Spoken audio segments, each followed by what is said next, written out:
Once upon a midnight dreary, while I pondered, weak and weary, on a video made by Nobble telling tales of Azeroth's lore. While I nodded, nearly napping, suddenly there came a tapping, as if hooves were gently rapping right outside my chamber door. "'Tis some animal," I muttered, "scratching at my chamber door. Only this, and nothing more." I distinctly recall. It was October's fall, as Lordaeron fell, its people dying, laying bleeding on the floor. Eagerly I prayed unto the light, begging, "Lay blessings on this night. Save us from this cursed blight." Love lost for Susanna, the rare and radiant maiden whom I loved and bore my children, lost to me forevermore. But the dead were rising, raising, ruining all that we had loved and did adore, and it chilled me, filled me with fantastic terrors never felt before. So to still the beating of my heart, I stood repeating, "'Tis some animal scratching vainly at my chamber door. Some small creature scratching vainly at my chamber door. That it is, and nothing more." Presently my soul grew stronger, hesitating then no longer. "Mouse," said I, "or spider, be gone. Cease your scratching, I implore." But the fact is I was napping, when abruptly you came rapping, and though faintly you came scratching at my chamber door, that you woke me from my slumber. Here I opened wide the door. Darkness there, and nothing more. Deep into that darkness peering, long I stood there wondering, fearing, a nagging doubt that something I'd forgotten, that pushed unto the fore, a memory, coming to Hamlet, with my chest wrapped all in scarlet. As the blood dripped from my saber, it was Susanna's face I saw. But the dream did vanish, leaving nothing but a tear smoking lightly on the floor. Merely this, and nothing more. My laughter echoed round the chamber, the mere idea she'd be in danger, but soon again I'd heard a tapping somewhere louder than before. "Surely," said I, "surely there is something at my window rapping. Let me see then what is scratching, and this mystery explore. Leave me to my silence, let me slumber, quiet I implore. 'Tis the wind, and nothing more." Open then I flung the shutter, and my voice did still and stutter. For in flew a reindeer, its form aglow with magic lore. Not the least pardon did he make, or sound utter, or word spake, but with hoof aglow, alighted on my chamber floor. A pall of frost did rime, and mar the finish of my chamber door. He stood, then sat, and nothing more. Then this reindeer did lift my sadness into smiling, by the grave and stern decorum of the countenance it wore.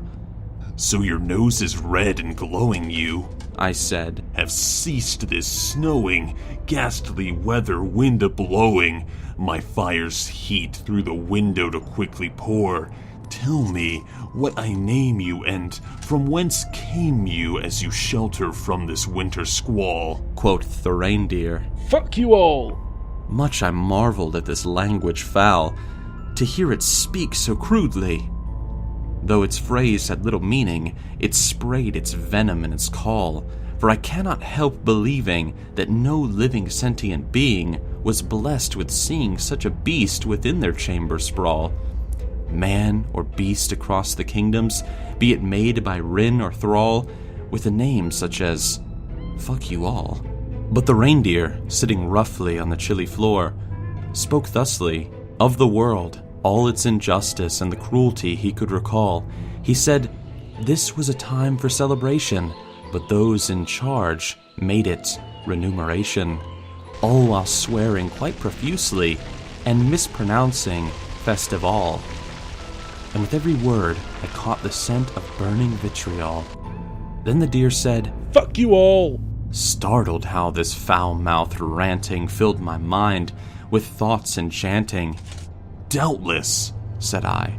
"What it utters is its only siren's call, dredged up from some mindless clickbait written by a frightful primate whose house-spun theories are naught but the most simplistic drawl, and given unto the masses who spread the most simplistic drawl, all while chanting, 'Fuck you all.'" But the reindeer was still beguiling all my anguish into smiling. Straight I wheeled a cushioned seat in front of deer, slouch and squall. Then, upon the velvet sinking, I betook myself to linking theory unto theory, thinking on this reindeer's daring gall, on how his words, though cruel, had rised me from my lonesome pall, and I found myself agreeing with his "fuck you all." Thus I sat inward debating, as the deer kept on narrating, his nose alight with fervor, a bright and glowing crimson ball. He told of business targeting the young, with honeyed words and silvered tongue, covering the holidays with a vast commercial shawl, with an ever greater effort to increase their golden haul. Then with gusto, "Fuck you all!" Then, once again I felt my humor worsen, as his rant turned to mine own person. As a rising, chilling fear upon my spine did crawl, he sadly spoke of mental instability, but his tone held honest sympathy.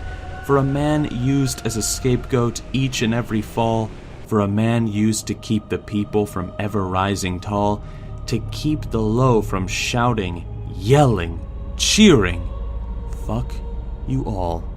"Liar," said I. "Your words are falsehood, dripping bad whilst proclaiming good. Whether tempter sent, or whether tempest tossed thee here into my hall, reclaiming all undaunted on my chamber floor unwanted, in this home by horror haunted, tell me truly, heed my call.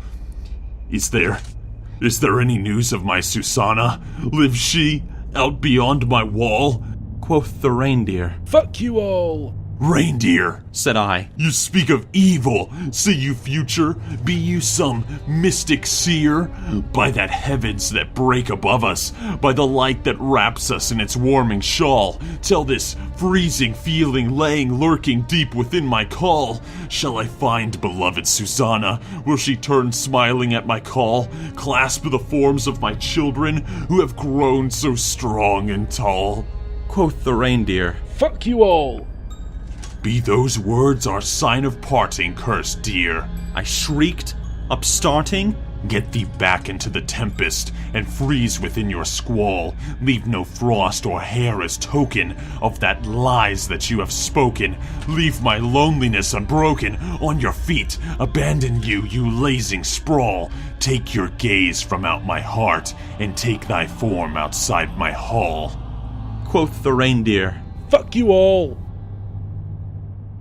And the reindeer, never quitting, still is sitting on the threadbare carpet just inside my chamber door, and his eyes all the seeming of a demon that is scheming to overthrow the status quo and bring the system to its fall. And my heart is all a quiver as I feel my being shiver at his call, and I hear my own voice saying, "Fuck you all." Hey guys, Ed from Lawrencium Productions here. Just wanted to thank you guys so much for watching this awesome video that I made, and a huge special shout out to Lawrencium for lending his voice as the Headless Horseman.